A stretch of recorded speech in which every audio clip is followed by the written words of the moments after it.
So now that we've covered the fundamental physiological targets and underpinnings of post-strain muscle rehabilitation, let's now switch gears a bit and discuss the subsequent phases of rehabilitation. In part 1, we went over phase 1, which is not necessarily rehabilitation, but rather setting the groundworks to optimize rehabilitation. And this is again described as the acute treatment phase, which, as we rehashed in the beginning of this lecture, is primarily predicated on optimizing the quality of healing through the remaining phases by minimizing the wound gap and carefully applying load through early functional recovery and mobilization. So now we're at phase 2, which is commonly referred to as the post-acute management phase. And this is anywhere from 3 to 7 days post-injury, depending on the severity of injury. And as you can see, phase 1 and 2, as is all the other subsequent phases, are not cleanly sectioned off time-wise. These phases overlap one another in sequential order. So towards the tail end of the acute treatment phase, the acute treatment modalities begin to taper off while the athlete begins phase 2.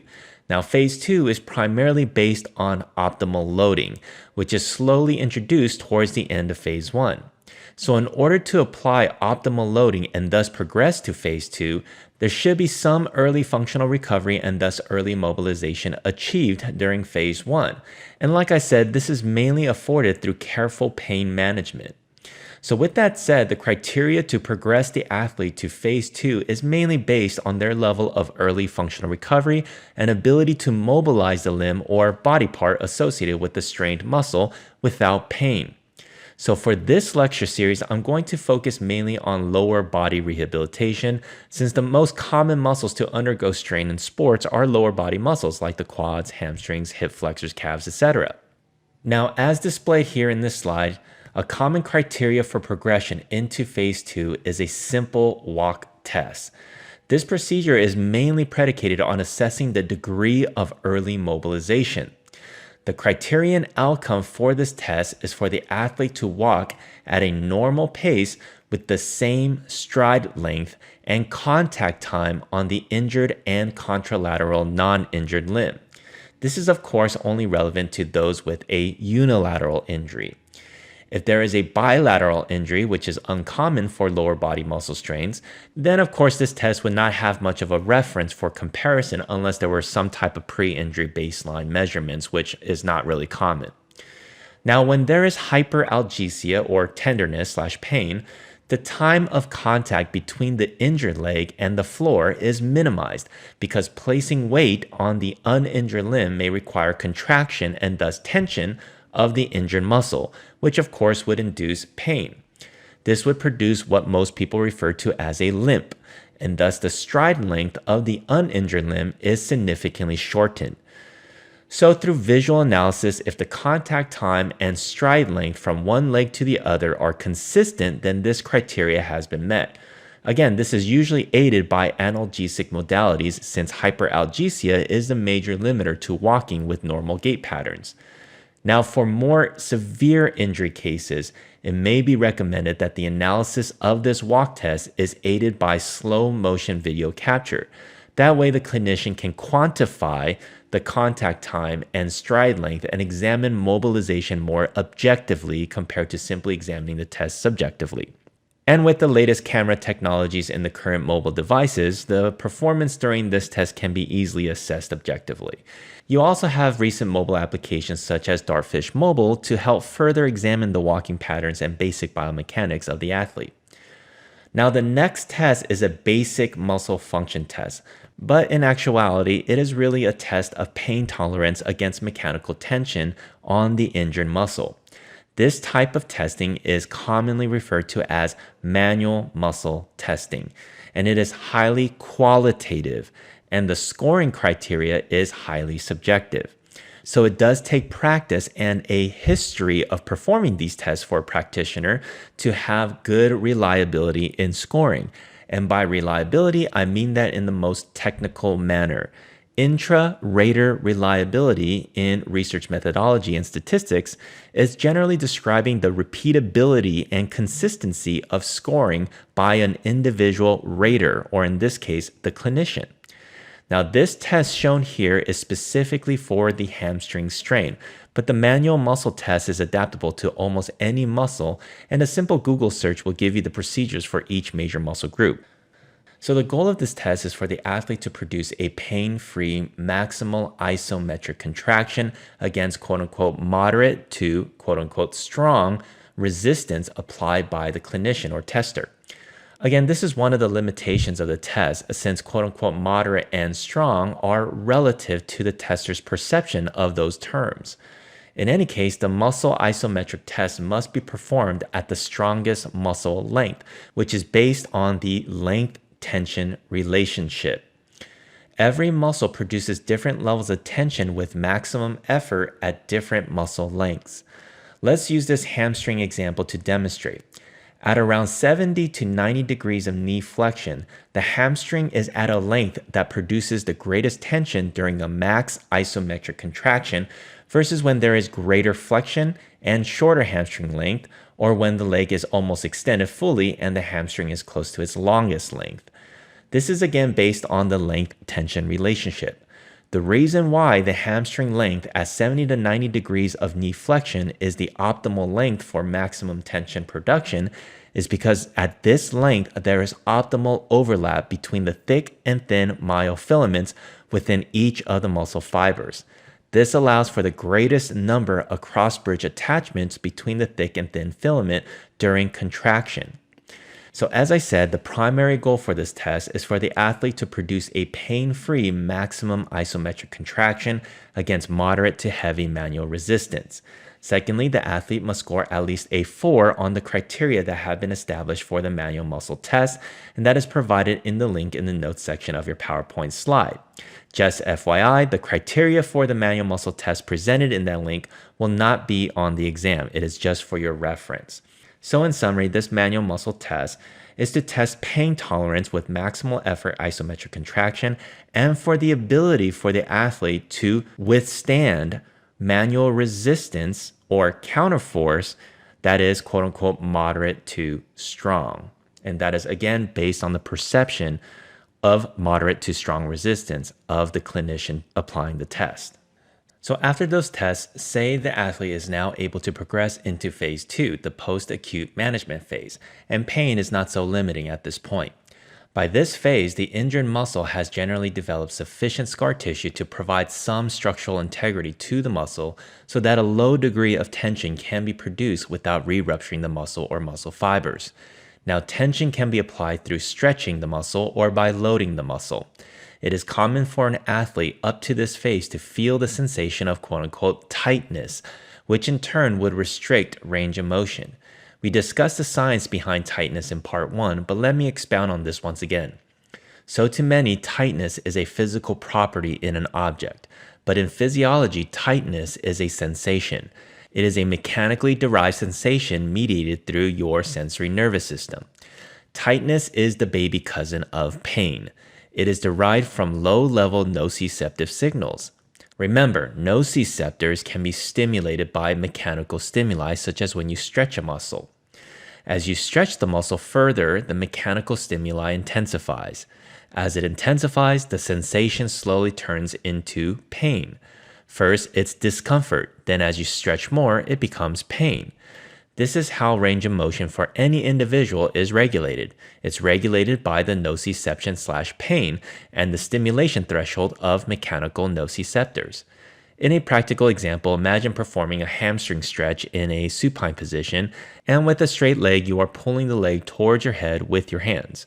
Now, as you pull the leg back, the hamstring lengthens, aka stretches. As it lengthens further, more tension is being applied to the hamstring. At a certain length of the hamstring and therefore at a certain level of tension, the mechanoreceptors of nociceptors are stimulated because tension is a form of mechanical noxious stimuli. Now, as you pull the leg back further, the hamstring is further lengthened and stretched, and thus the tension increases even more. As the tension increases, the mechanical stimuli increases as well, and eventually it exceeds the stimulation threshold of nociceptors, therefore causing pain. This is the point where you would stop stretching because it is simply painful.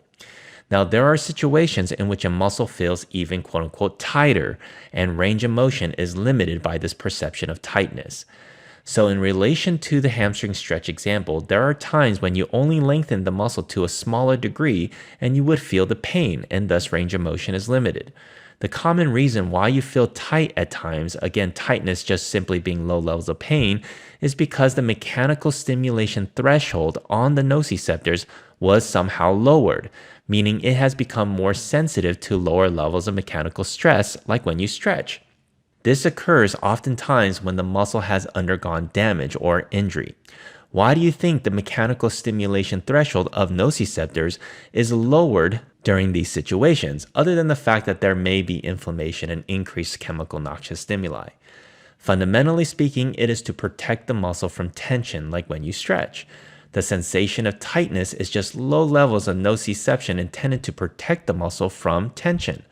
So the sensation or feeling that your injured muscle is quote unquote tighter is all mediated through this neural feedback mechanism. So how can one reduce this sensation of tightness? Well, one way, especially in the acute/immediate setting, is to increase the stimulation threshold for the mechanoreceptors of nociceptors, responsible for the sensation of tightness. In other words, make the nociceptors less sensitive to stretch-induced mechanical stimuli. Okay, so this is the physiological explanation, but how can this be achieved practically speaking? One easy and common way is to simply stretch your muscle to the point at which the stimulation threshold for nociception is achieved. In real simple terms, stretch or lengthen the muscle up to the point where discomfort transitions into pain. During phase 2, as I said earlier, the amount of stretch or lengthening that can be applied to the injured muscle is likely reduced compared to pre-injury because the stimulation threshold of mechanoreceptors of nociceptors are likely reduced due to the injury. Thus, at this point, the athlete would find that range of motion is quite limited. This would obviously put some limitations on early mobilization, which I emphasized was very important for quality healing and rehabilitation. So stretching can be used to reduce tightness and thus improve range of motion by acutely, I repeat, acutely and temporarily increasing the stimulation threshold of mechanosensitive nociceptors, like your types 2, 3, and 4 free nerve endings. Now, here's an important point of emphasis. An acute and temporary reduction in tightness and thus improvement in range of motion, like for example, after a couple stretches, is not, I repeat, is not due to any structural changes in the MTU. Your MTU that you just stretched does not actually physically, quote unquote, loosen up. Again, these acute effects on tightness and range of motion are simply due to manipulation of sensory neural feedback and not due to structural changes in the MTU. So if I ask a question, which of the following does not contribute to reduced tightness and thus improve range of motion following a single bout of stretching, one of the answer choices would be structural changes in the muscle and fascia, causing them to be quote unquote looser.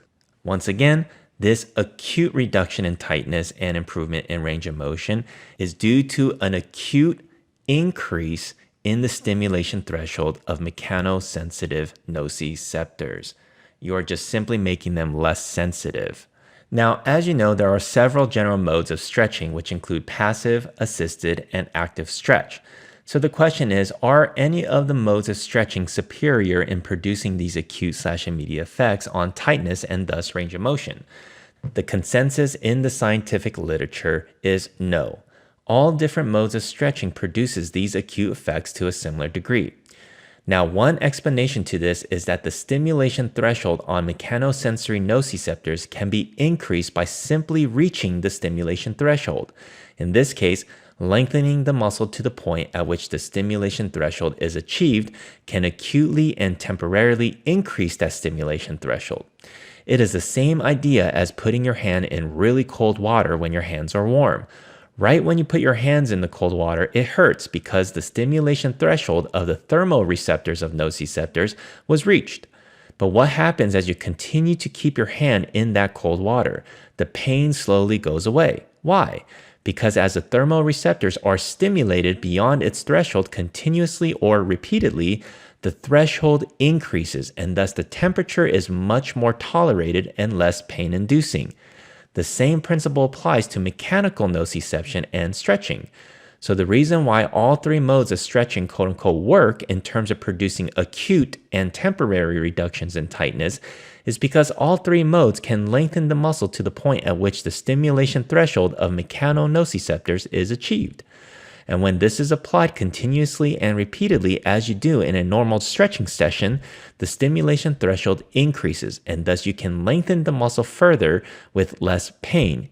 Now, just for your reference, passive stretch is when there's some external force causing the stretch of the muscle, whether it's due to a partner, some accessory, or the individual themselves. Assisted stretching is a form of passive stretch, but through a partner stretching the individual's muscle through some manual procedure. Active stretch is when the subject stretches a muscle through the contraction of the antagonist muscle.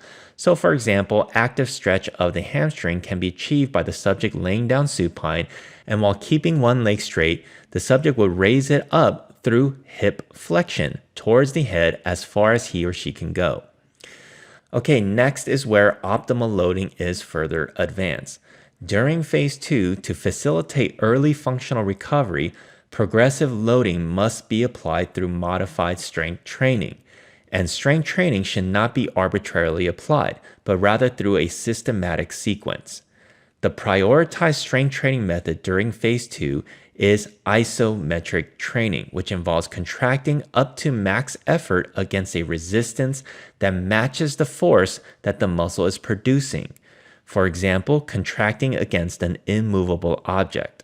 Because the force of the muscle equals the counterforce of the resistance, there is no change in muscle length and thus no velocity of movement. This is also referred to as MVIC in exercise science, maximal voluntary isometric contraction. Now, of course, after an injury, the amount of force produced by the injured muscle during an MVIC would be lower than pre-injury and lower than the contralateral uninjured limb. So the point of isometric strength training is to, of course, provide the mechanical stress necessary to induce adaptation in the neuromuscular system, as we discussed earlier, but also to provide the mechanical stress in situations in which range of motion is limited. For example, as we discussed, following a hamstring strain, it is common to experience reduced range of motion up to about 50% depending on the severity of the strain. Thus, strength training without the need of range of motion but provides adequate mechanical stress can be achieved through isometric training. This is actually one of the most underrated modes of strength training, especially in rehabilitation settings. MVICs is second in line to max eccentric contractions for greatest force and tension produced, and thus within the limits of post-injury strength levels, limitations in range of motion, and perhaps pain, MVICs are a great way to load the muscle safely and provide the initial mechanical stress needed to stimulate processes of regeneration and anabolism in muscle, and improvement of motor/neural drive to the muscle.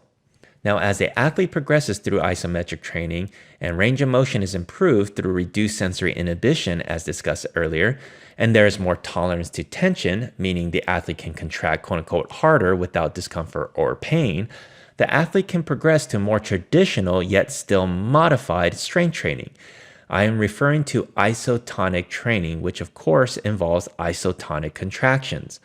Isotonic simply refers to changes in muscle length through contraction while tension remains relatively constant throughout the range of motion.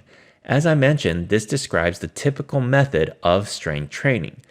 By now, the athlete has achieved early functional recovery and mobilization, and thus resistance can be applied in a manner through which max effort concentric or eccentric muscle actions can be produced. For max effort concentric contractions, this would involve maximally contracting the muscle against a resistance or load that can be overcome, allowing for shortening of the muscle. This means the counterforce of the resistance or load is less than the maximum force the athlete can produce through contraction, thus allowing for joint action and thus changes in muscle length. Now keep in mind, after the max effort concentric contraction and thus shortening of the muscle, when returning to the starting point, the muscle will lengthen. This is not because the counterforce of the resistance or load has increased all of a sudden, but because the athlete voluntarily reduces the force generated by the muscle, creating a situation in which the counterforce of the resistance or load is greater than the contracting force. This will allow the muscle to re-lengthen back to the starting point.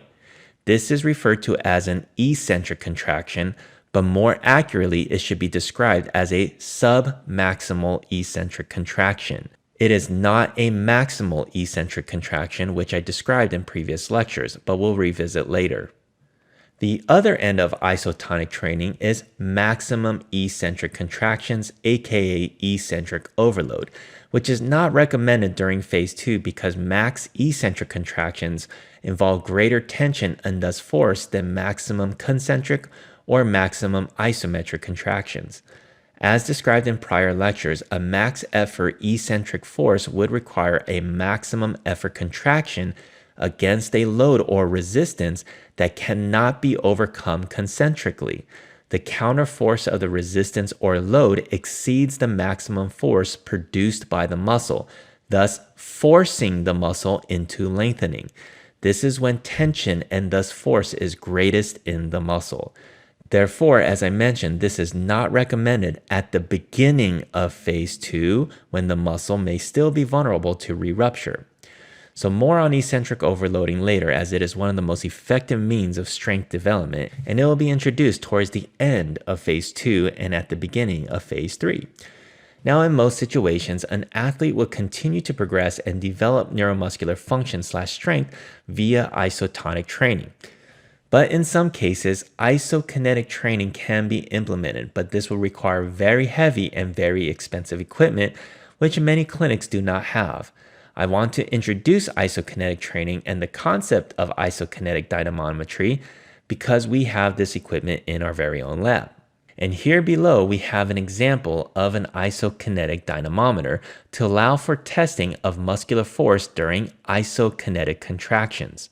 So what does isokinetic muscular contractions mean? Isokinetic refers to constant velocity with variable force. So what this isokinetic dynamometer does is make the velocity of any given joint action like knee flexion and extension constant. And that constant velocity is determined by the tester and is programmed into the machine before the test begins. And at that constant velocity, the subject contracts as hard as possible. In this example here, the subject will be performing maximal effort knee extensions and flexions at a constant velocity.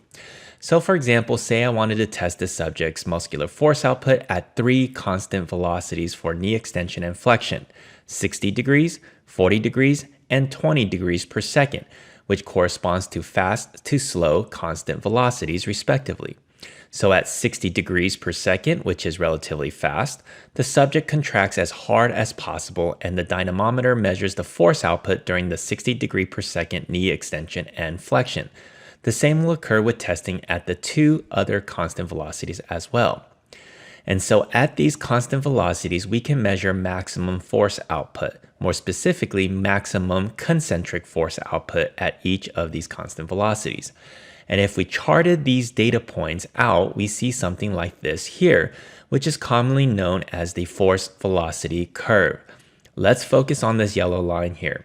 On the x-axis, you have velocity, and the y-axis, you have force. During this concentric knee extension flexion test, we only performed shortening or, again, concentric contractions. So we're focused on the right side of the y-axis here. The 60-degree velocity can be imagined here on the right end of the x-axis, since it is a fast velocity. 40 degrees per second here, and 20 degrees per second somewhere here. So fast to slow velocity.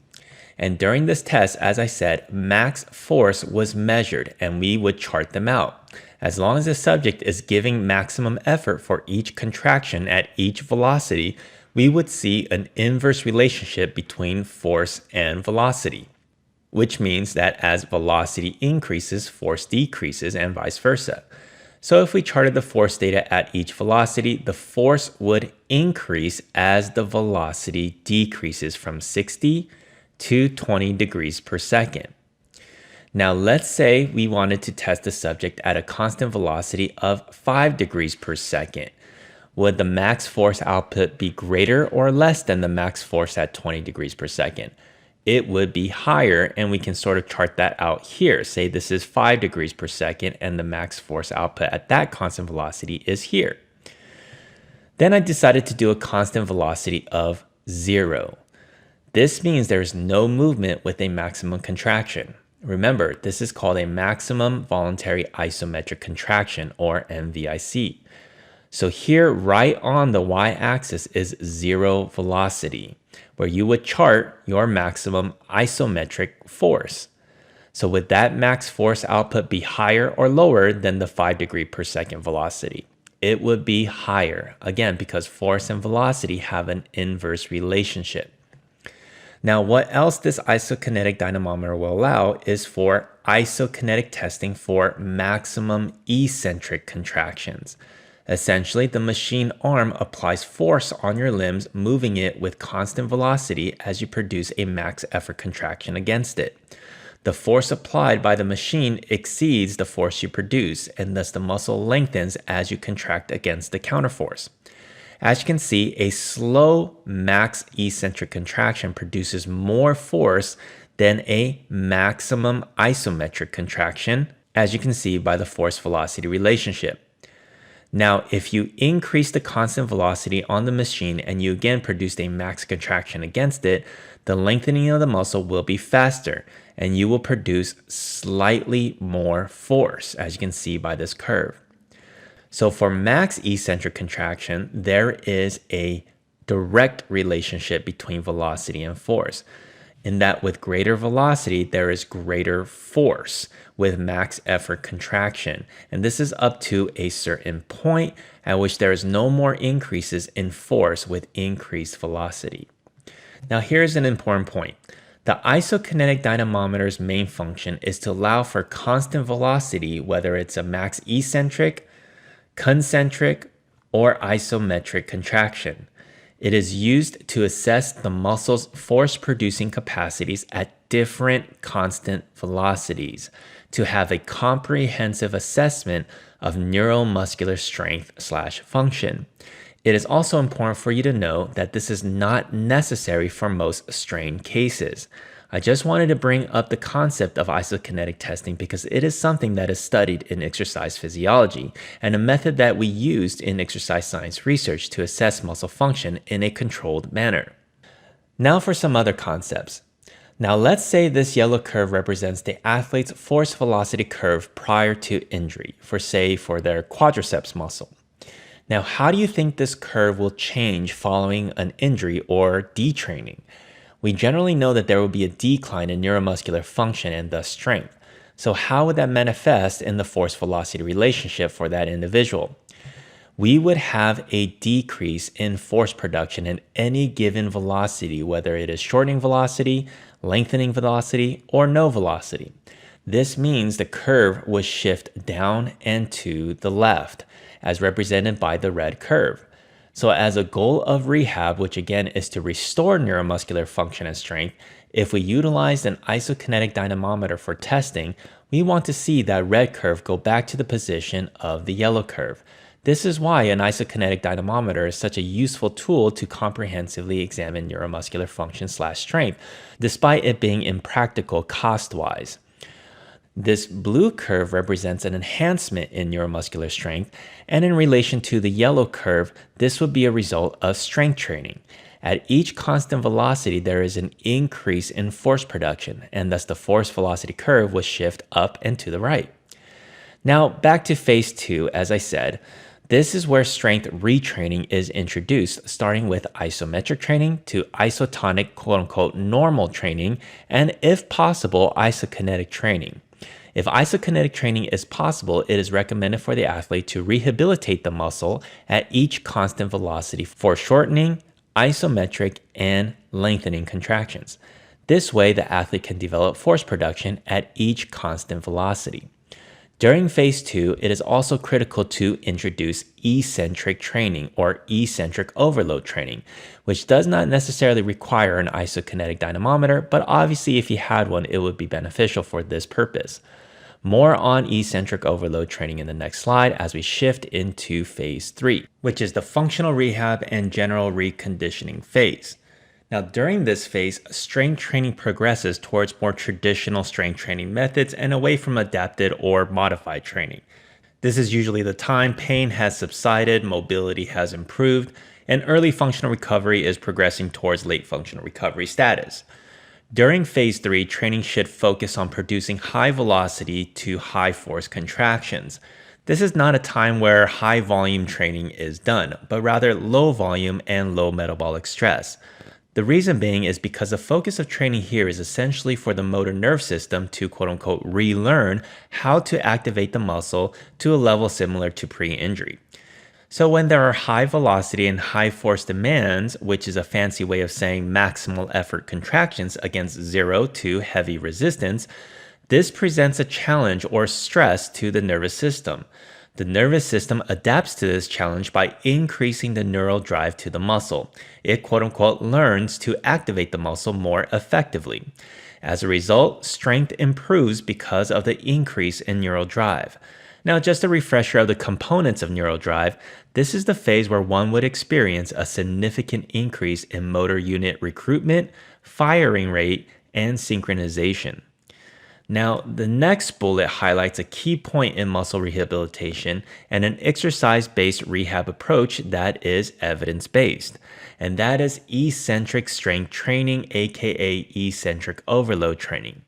Now, in a prior lecture, I described what eccentric overloading is and what it isn't, but we will rehash that topic in a couple slides.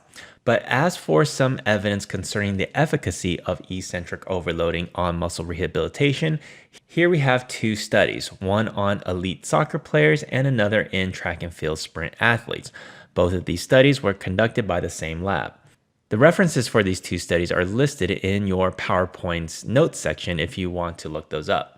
But in summary, for soccer players who incorporated eccentric overloaded hamstring training following a hamstring strain injury, they achieved return to sport status and thus full functional recovery within 28 days post-injury and no re-injuries in 12 months of follow-up. This is compared to those who did not incorporate eccentric overloading who reached return to sport status within 51 days with one re-injury incident within 12 months of follow-up.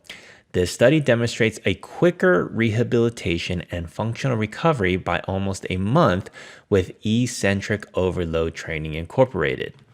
The study in elite sprinters showed similar results with athletes who performed eccentric overloading during their post-injury rehab, returning to sport 49 days after injury versus 86 days in those who did not incorporate eccentric overloading.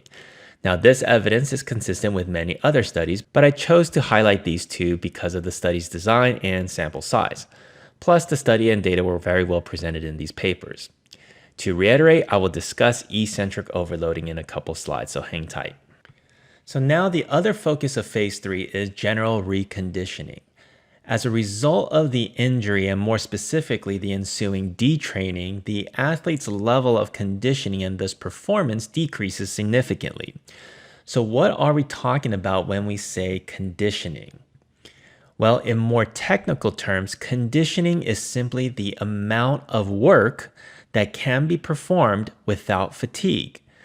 Now, in my undergrad exercise bioenergetics course, I discussed the science of fatigue in much more detail, and I will be happy to provide those resources for you to understand fatigue on a deeper level. But for the sake of this class, please just know that fatigue is simply the self-inhibition of muscular contractions by the muscle itself in situations of high metabolic stress. It's almost like a negative feedback loop. This is different than exhaustion. Exhaustion is simply a reduction of muscular contractility due to the depletion of fuel resources like glycogen. Fatigue is what you experience when you perform an all-out sprint, for example. You know, as you sprint, your muscle's force output increases and almost immediately decreases despite you putting forth maximum effort. So why is your muscle's contractility and thus force production decreasing during that all-out sprint? Well, it's because the metabolic stress during that sprint inside your muscles is causing your muscles to inhibit itself from contracting in a response to reduce that metabolic stress. It's like pumping its own brakes. Now, the exercise workload at which an individual experiences fatigue is variable. Some people experience this muscular inhibition or fatigue at, say, running at 5 miles per hour, while others experience fatigue running at 10 miles per hour. So the whole point of conditioning programs is to improve the exercise workload at which you experience fatigue. And this is all determined by a factor called aerobic power. Aerobic power generally describes the quote-unquote strength of your muscle's aerobic energy system, which is the primary system by which your muscles are provided the energy necessary to contract. And we all generally know that aerobic metabolism requires oxygen availability. As one increases muscle activity, the aerobic system must increase in activity itself to provide the needed energy, and thus there is an increase in oxygen demand. Aerobic power is determined by two physiological factors, aerobic capacity and anaerobic threshold. The aerobic capacity is the maximum amount of oxygen that your muscle cells can consume and make available for the aerobic energy system. The anaerobic threshold is the level of energy demand by the muscle in which the aerobic system cannot fully satisfy due to insufficient rate of oxygen delivery and consumption. The anaerobic threshold can also be defined as the workload, say like running speed, at which the aerobic system cannot fully satisfy the energy needs of the muscle and thus relies on a non-oxygen requiring energy system called the anaerobic energy system. This is the point where the muscle undergoes intense metabolic stress that causes muscle inhibition or fatigue. You can think of the anaerobic threshold as the red line on an automobile's tachometer. And fatigue is simply an automated braking system that responds to when the red line is exceeded. Fatigue, again, is a protective mechanism in response to high metabolic stress. So when we are talking about improving aerobic power, we are talking about improving aerobic capacity and anaerobic threshold. We want to improve the capacity for oxygen consumption and also the ability for the aerobic system to provide energy at higher workloads. So the focus of general reconditioning is aerobic capacity. This is, again, the focus of phase 3. We want to increase the capacity by which the body and thus muscle can consume oxygen. And this can be measured and thus quantified through a variable called VO2 max, which is the maximum rate of oxygen consumption and is something that we will test in our advanced exercise physiology lab course. Now, in the context of muscle and exercise, we can just simply view VO2 max as a measure of how much oxygen our body can make available for the muscle to utilize to provide energy through aerobic metabolism. So what are the underlying factors of aerobic capacity or VO2 max? VO2 max is primarily determined by the efficiency of the cardiovascular system and its capacity to deliver oxygen to the muscle. And what determines the cardiovascular system's efficiency in delivering oxygen to the muscle is determined by these three cardiovascular variables as listed here. Maximum cardiac output is the maximum rate at which oxygenated blood is pumped out by the heart. Muscle capillary density is also a major factor since capillaries is where gas exchange occurs. And of course, oxygen carrying capacity in the blood and extraction of that oxygen by muscle cells. These three cardiovascular variables influences one's VO2 max, which again is the maximum rate of oxygen consumption and is a measure of aerobic capacity, which is one of the two factors underlying aerobic power. So with conditioning, there are cardiovascular adaptations that result in improvements in these three factors, which in turn would improve VO2 max and thus aerobic capacity and thus aerobic power. Now, the reason why the focus of phase 3 for reconditioning is aerobic power or VO2 max, it is because these cardiovascular adaptations can occur even with light conditioning exercise, which at this point in phase 3 is what you are limited to due to limitations of your injured muscle. Generally speaking, exercise, especially steady-state exercise that elicits a heart rate of anywhere between 60 to 75% of heart rate max, can elicit cardiovascular adaptations and improvements in VO2 max to some extent. Now, as you might have already guessed, the intensity of conditioning exercise will progress since for the most part the sport that the athlete participates in likely requires high to max intensities. Conditioning programs during rehab also need to progress towards improving one's anaerobic threshold, which again is the other factor of aerobic power and is a very important determinant to performance and the ability for the athlete to perform higher workloads with less fatigue, which is without a doubt a critical component to effective sports play.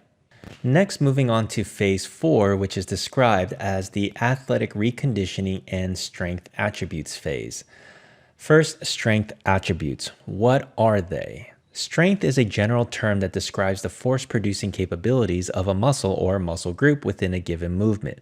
But as many of us generally know, strength can be expressed in a variety of ways. For example, a power lifter expresses strength differently than a 100-meter sprinter. Both are strong in their own ways and in very different ways.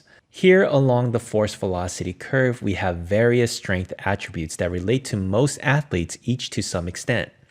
Some athletes need to focus on developing certain strength attributes versus another due to the demands of their sport, but generally speaking, athletes need some development of each of these strength attributes. So these strength attributes are placed along this force velocity curve to provide a visual of what type of training is specific for the development of certain strength attributes. Let's start here on the far right of this curve. This point represents training that generally encompasses maximum velocity but low force production according to the force-velocity relationship.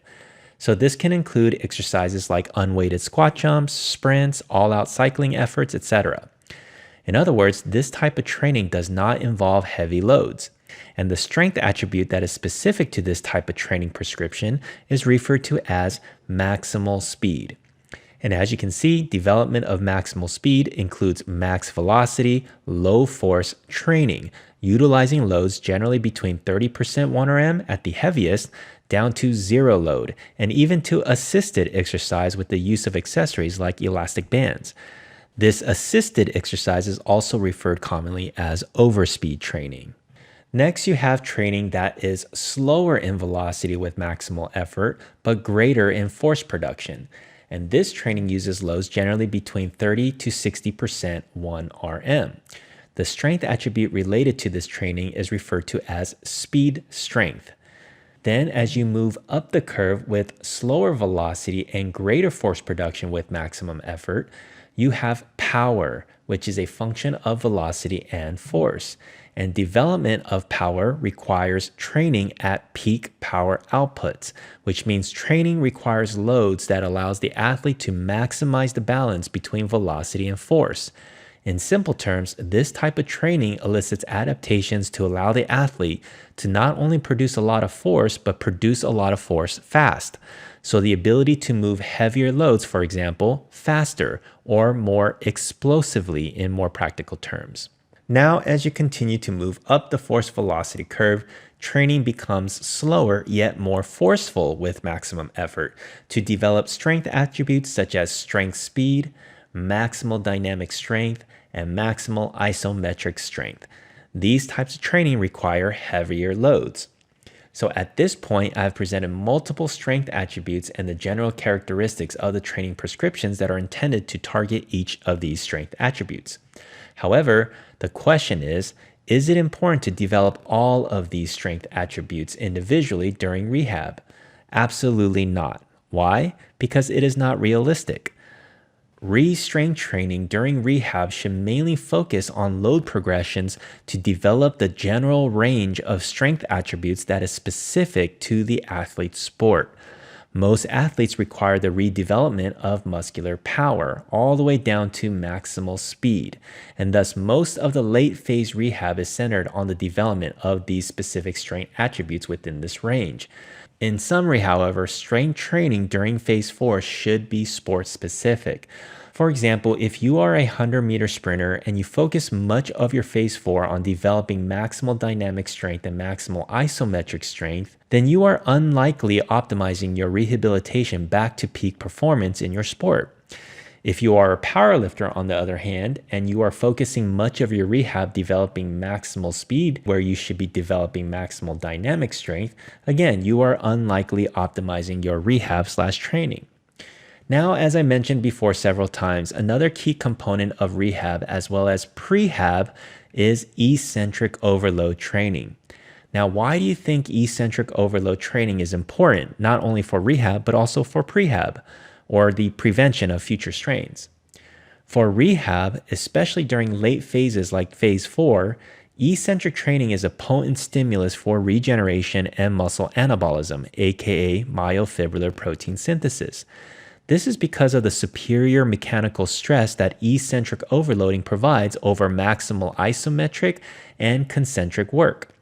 As I emphasized in part 1, mechanical stress and the ensuing mechanotransduction is the key stimulus and mechanism, respectively, that facilitates processes of regeneration and growth, which in turn would promote quality healing and a faster rate of late functional recovery. For prehab, eccentric overload training has shown to be one of the most effective exercise-based approaches for strain prevention, and this is based on evidence. Why do you think that is? Let's focus back to our earlier lecture topics on the mechanisms underlying muscle strains. During what type of contractions is the MTU most at risk for strain? Maximal eccentric contractions, especially abrupt maximal eccentric contractions like when you land from a jump or when you kick or sprint. So it would make sense that if you can make your MTU more resilient to the mechanical stress associated with abrupt max eccentric contractions, that you would have reduced risk for strain for said MTU.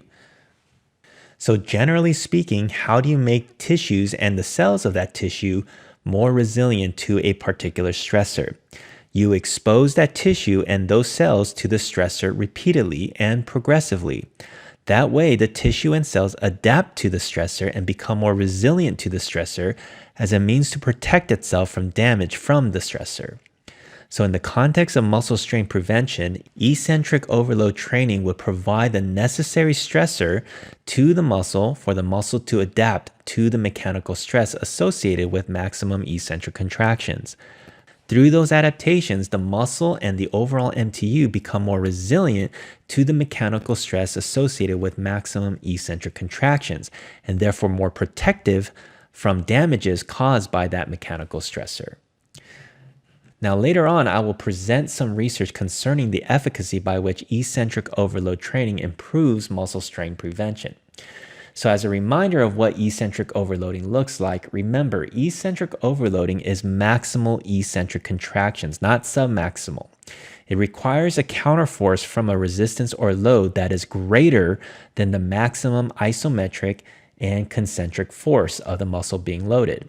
And thus the muscle will be forced into lengthening despite a maximal effort contraction against the opposing load. Nordic hamstring curls is an example of a popular eccentric overloading exercise for hamstrings and is widely utilized for prehab and rehab of hamstring strains. In another example, imagine holding your elbow at 90 degrees of flexion and someone placed heavy dumbbells in your hands. And as you contract as hard as you can against the load to lift it, the load quote-unquote wins and forces your biceps to lengthen.